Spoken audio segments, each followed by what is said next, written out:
বঙ্গবন্ধু শেখ মুজিবুর রহমানকে রাষ্ট্র পরিচালনার দায়িত্ব থেকে সরিয়ে দেওয়ার পরিকল্পনা বাস্তবায়নে মার্কিন যুক্তরাষ্ট্র সরকার বেছে নিয়েছিল খাদ্য রাজনীতির অপকৌশল।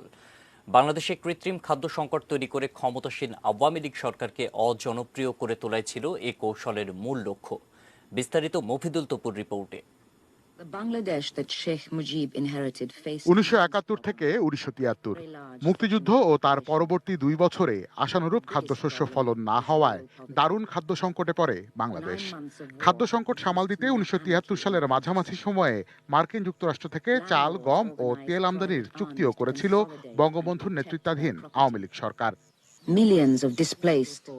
খাদ্যশস্য ক্রয় চুক্তি স্বাক্ষরের মাত্র মাস দুয়েকের মধ্যেই মধ্যপ্রাচ্যে চতুর্থ আরব ইসরায়েল যুদ্ধ শুরু হয়ে যায়।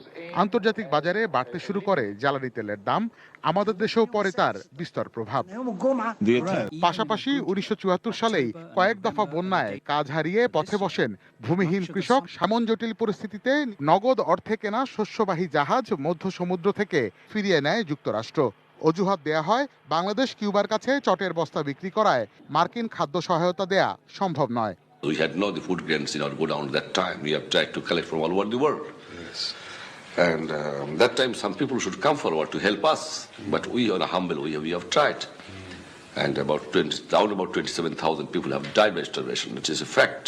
শুধু কি তাই, যুদ্ধাপরাধের দায়ে অভিযুক্ত 195 জন পাকিস্তানি সেনা কর্মকর্তার বিচারের দাবি প্রত্যাহারের চাপ দিতে আরও 3 লাখ টন চাল PL 480 আইনের আওতায় বাংলাদেশে পাঠানোর আদেশটি এই সময়ে বাতিল করা হয়।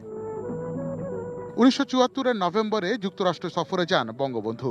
সেখানে মার্কিন প্রেসিডেন্টের সঙ্গে সংক্ষিপ্ত বৈঠকে তাকে বুঝিয়ে দেওয়া হয় মার্কিন বলয়ে প্রবেশ না করে জোট নিরপেক্ষ পররাষ্ট্রনীতিতে অটল থাকলে দিতে হবে কড়া মূল্য। আর সেই মূল্য জীবন দিয়েই চুকিয়েছিলেন বাঙালির জাতির পিতা। Mofidul Topu, ATN news.